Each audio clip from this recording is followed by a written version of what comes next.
Hola, ¿qué tal? Soy Juan Lagos, investigador de la Fundación para el Progreso. Bienvenidos al canal de nuestra fundación. Hoy es un día muy especial, estamos en Centro Parque celebrando el Gran Ágora 2019, instancia en que la Fundación para el Progreso invita a los intelectuales más selectos de nuestro país a discutir sobre los grandes desafíos del siglo XXI. Y en su segundo panel se habló sobre el futuro, sobre los nuevos desafíos y las nuevas libertades que las tecnologías implican para esto. En esta entrevista nos acompaña Max Colodro.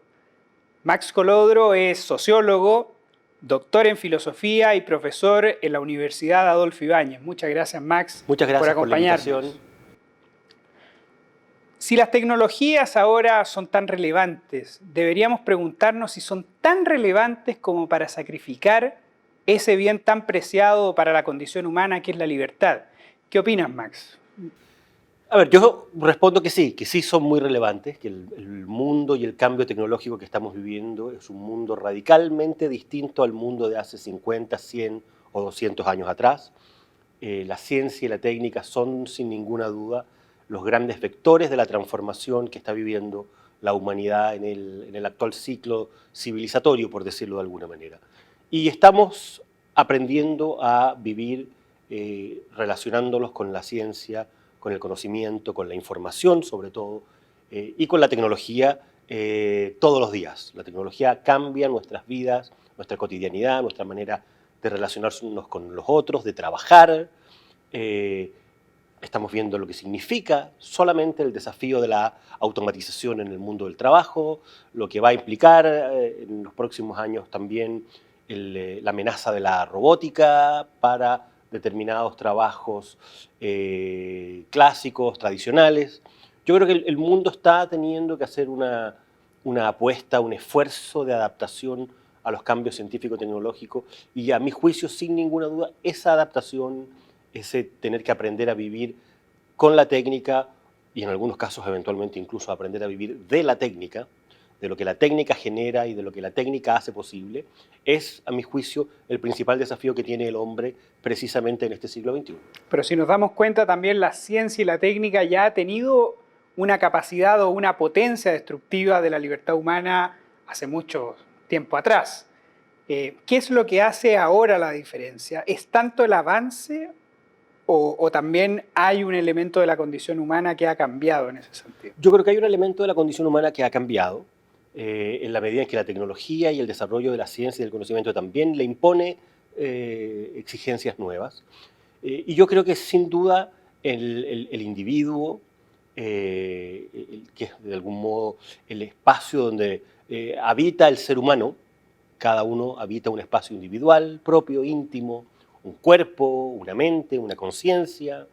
Es un espacio que está siendo tensionado, que está siendo puesto en conflicto en función de los cambios que supone la ciencia y de la técnica, y no sabemos muy bien todavía cómo el ser humano, en su dimensión propiamente individual, va a ir adaptándose a estos cambios. Yo creo que estos cambios le están significando potencialidades enormes, pero también riesgos y desafíos muy complejos.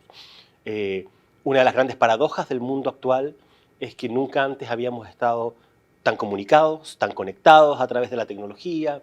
Todos andamos con un teléfono celular en el bolsillo, todos tenemos correo electrónico, WhatsApp, sistemas de comunicación, y sin embargo hoy día, en este mundo, la gente nunca antes se había sentido tan sola. Sí, es completamente cierto. Entonces, ahí, ese solo ejemplo te muestra las complejidades y las tensiones que el desarrollo de la tecnología le impone a la manera de ser y de vivir del ser humano. Bueno, y como bien tú dices, hay una parte de misterio a la cual nosotros no sabemos cuál va a ser el desenlace.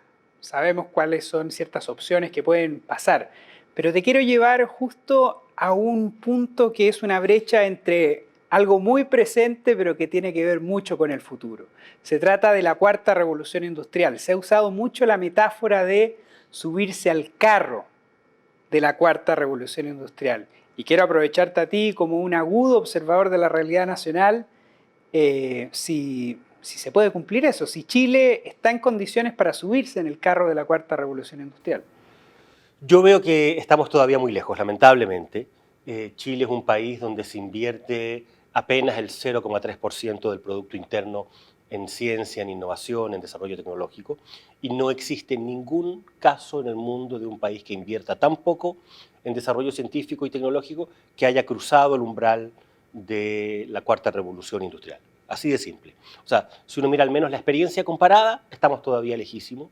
Si uno mira también otro tipo de evidencias, como por ejemplo que la economía chilena sigue dependiendo de la exportación de recursos naturales, básicamente, cobre en lo principal, pero también celulosa, pescado, frutas, verduras, pero no logramos salir de ahí. Eso también, desde el punto de vista económico, comercial, confirma que estamos todavía muy lejos. Ahora, tenemos un capital humano muy notable. Chile tiene una capacidad de formar profesionales de muy alto nivel y de muy alto reconocimiento a nivel internacional. Y sin embargo, precisamente porque no hemos sido capaces de generar las capacidades de desarrollo interno en las universidades, en las empresas, mucho de ese capital humano se pierde y termina trabajando en otros países.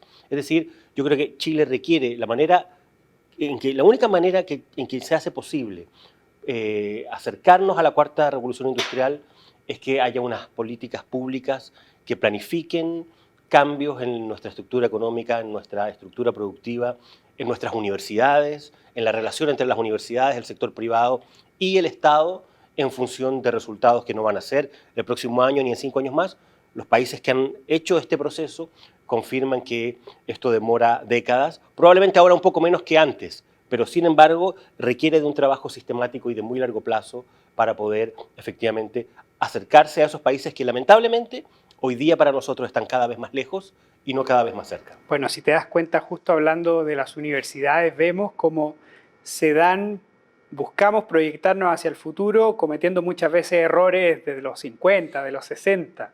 Obviamente no sacamos nada con invertir en una universidad que va a estar tomada de mayo hasta junio. Imagínate, pongámonos en el caso, siempre lo pienso, de un profesor de Oxford que, dado el prestigio que ya han adquirido muchos chilenos, yo creo que Becas Chile ha hecho un gran aporte en ese Sin sentido, duda. en generar una élite. Muy buen trabajo se ha hecho ahí. A tal punto que yo creo que hay incluso mejores profesores que alumnos muchas veces, se da en las universidades. Pero imagínate que ese discípulo logra invitar a su maestro de Oxford, pero con la siguiente prevención. Bueno, esto empieza en marzo, pero no sabemos cuándo termina, porque hay tomas. Es bastante contraproducente ese... Estoy de acuerdo, yo creo que las universidades chilenas están viviendo un desafío de adaptación también a una realidad más compleja desde el punto de vista social, desde el punto de vista ciudadano, político. Chile está viviendo una encrucijada política bien compleja, con mayores grados de polarización, con una ciudadanía mucho más activa, mucho más demandante, exigente, y eso se expresa sobre todo a nivel de movimientos sociales y muy en particular en el movimiento estudiantil. Tiene que ver también con los límites, con las responsabilidades que la propia sociedad le pone a las nuevas generaciones. Nos hemos mal acostumbrado en Chile a hablar solo de derechos y no de deberes, ni de obligaciones y responsabilidades. Y en ese sentido, mucho de lo que tú mencionas y que es una realidad lamentablemente cotidiana en muchas universidades, no es responsabilidad de los jóvenes, es responsabilidad de la sociedad adulta, que no ha sabido poner los límites adecuadamente y a tiempo para evitar este tipo de problemas. Generalmente se habla mucho de crisis de representación, pero podríamos hablar también de que la crisis es más de autoridad. Sin duda, hay una crisis de autoridad, hay una crisis de confianza muy fuerte en la sociedad chilena, que tiene que ver también con cuestiones universales. El mundo, las democracias occidentales están atravesando todas por procesos de cambio muy complejos. Es cosa de mirar Estados Unidos, Inglaterra, Brasil, la crisis que estamos observando ahora en Perú, en Venezuela. Es decir, el mundo occidental está viviendo ajustes y reajustes muy complejos a nivel de sus sistemas políticos, de sus cambios culturales, y la sociedad chilena no es la excepción. Lo que nos está pasando a nosotros no es muy distinto en los aspectos fundamentales de lo que está pasando en el resto del mundo occidental. Y para terminar, una pregunta que se me ocurre en este momento, Max. ¿Qué recomendación le darías a las nuevas generaciones para afrontar esta cuarta revolución industrial este futuro que se viene? Qué difícil. A ver, yo creo que si uno tuviera que resumirlo, yo diría que, a mi juicio, cuando uno mira y conversa con las generaciones más jóvenes, tienen una nostalgia de un pasado idealizado, la década del 60, del 70, tienden a reproducir muchos de los esquemas teóricos, de las lógicas con las cuales se miraba el mundo en esa época, y ese mundo, para bien o para mal, nos guste o no, dejó de existir. Y hay mucha desconfianza hacia el futuro. Yo creo que lo que observamos ahora, por ejemplo, en estos días con el fenómeno de Greta en Naciones Unidas es la mejor expresión del miedo, de la desconfianza y de la sensación apocalíptica con que una generación, probablemente con muy buenas razones, mira el presente y sobre todo el futuro. Yo creo que el futuro hay que abordarlo no desde el miedo, sino desde el punto de vista del optimismo, de las oportunidades, de los desafíos. Estamos llenos de problemas en Chile y en el mundo. El cambio ecológico supone efectivamente muchos problemas, muchas dificultades, que va a significar tener que readaptar procesos productivos y de transformación de la naturaleza de manera muy sustantiva.